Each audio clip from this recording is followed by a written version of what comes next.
Today, we're diving into something deep. We're going to pull on a thread that connects the shadowy world of Cold War spies all the way to the Jeffrey Epstein scandal. I mean, it's the kind of question that launches a million conspiracy theories, right? But what if the reality is, well, even weirder and more disturbing than anything you could make up? Let's get into it. We're not just talking about your typical CEOs or senators here. No, these are the people who operate in the shadows, the go-betweens. They're the ones who bridge the gap between legitimate business and, well, spycraft. They turn money into power and power into, well, whatever they want. Okay, so we all know the name Jeffrey Epstein. The whole scandal, it was absolutely horrifying. But beyond the abuse, it peeled back a tiny corner of this hidden world. See, Epstein wasn't just a monster. He was a connector, a hub linking the super rich and the super powerful. But here's the thing. The way he operated, the whole playbook, he didn't invent it. So if he didn't invent it, where did this blueprint for power come from? To really get a handle on the Epstein network, you have to rewind the clock, way back. We've got to look at the guys who practically wrote the manual on this stuff during the Cold War. All right, let's meet the originals, the guys who perfected this whole game long before anyone had ever heard of Jeffrey Epstein.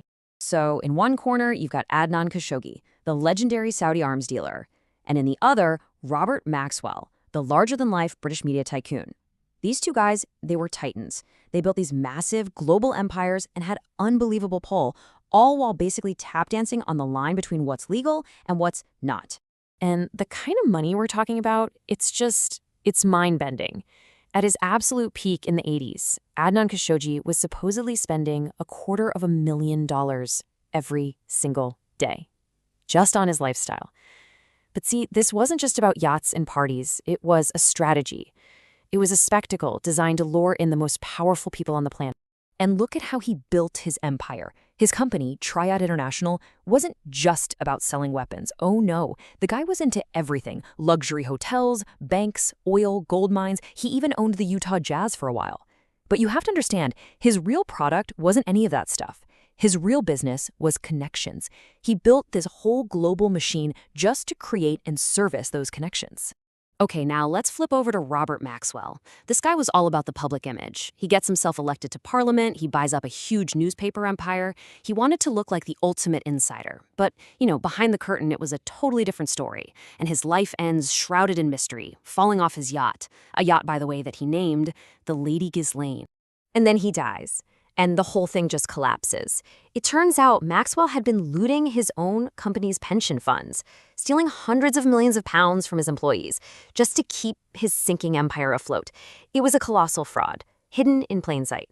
So what we have here are these two guys operating at the absolute peak of society who mastered the art of mixing extreme wealth with even more extreme deception.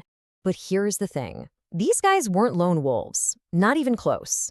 They were key players in a much bigger, much more secret game. And that game was called the Safari Club. The easiest way to think about it, it was like a pop-up spy agency. So this is the mid-70s, right after Watergate, and the US Congress has the CIA on a super tight leash. So what happens? A bunch of friendly spy agencies from other countries get together and basically say, fine, we'll do it ourselves. They created this covert network to keep fighting the Cold War on the down low. And they set it up brilliantly. It was super efficient. Saudi Arabia put up the cash. France brought the fancy spy tech. Egypt and Morocco handled the on-the-ground muscle. And the US? They just kind of gave a quiet nod of approval from the sidelines. It was the perfect setup for everyone to deny everything if it went south.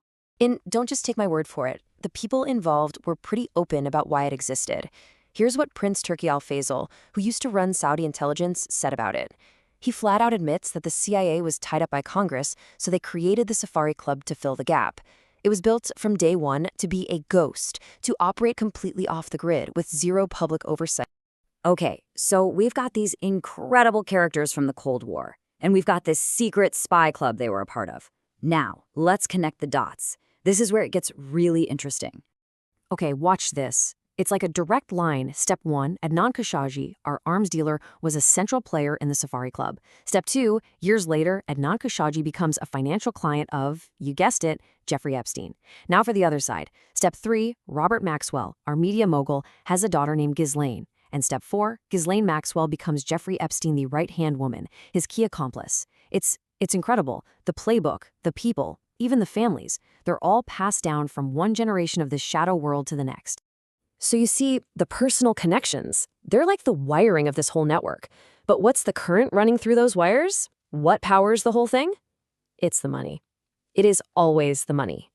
I mean, think about it. You can't run a secret spy operation, and you sure as hell can't run a global sex trafficking network without a bank or banks that are willing to just look the other way.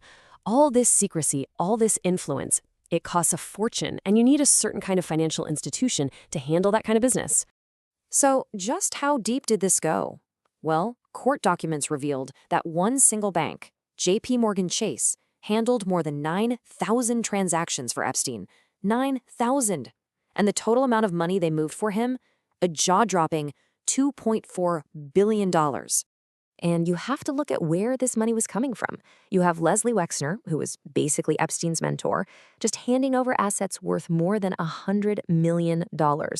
Then there's the billionaire Leon Black, who paid Epstein $170 million for, get this, tax advice. And in the end, the bank itself, JP Chase, had to cough up $365 million in settlements for its part in all of this. Let's just pause on that for a second. That $170 million to Epstein for tax advice? Jeffrey Epstein was not a lawyer, he was not a tax expert. He had zero qualifications. For that kind of money, Leon Black could have hired the absolute best legal minds on the planet, working around the clock for years. So, yeah, it's pretty obvious that payment wasn't really for advice, was it? And this is the key takeaway. The pattern just repeats. Back in the day, the Safari Club used this notoriously corrupt bank called BCCI to move its money around. Fast forward a few decades, and Jeffrey Epstein is using one of the biggest, most mainstream banks in the world, JP Chase, to do basically the same thing. The name on the door changes, but the job stays exactly the same. So that leaves us with a really, really chilling thought.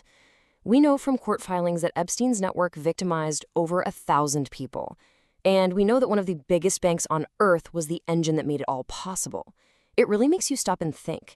If this is just what we've found out about one of these networks, how deep does this shadow financial system truly go? And who else is it protecting right now?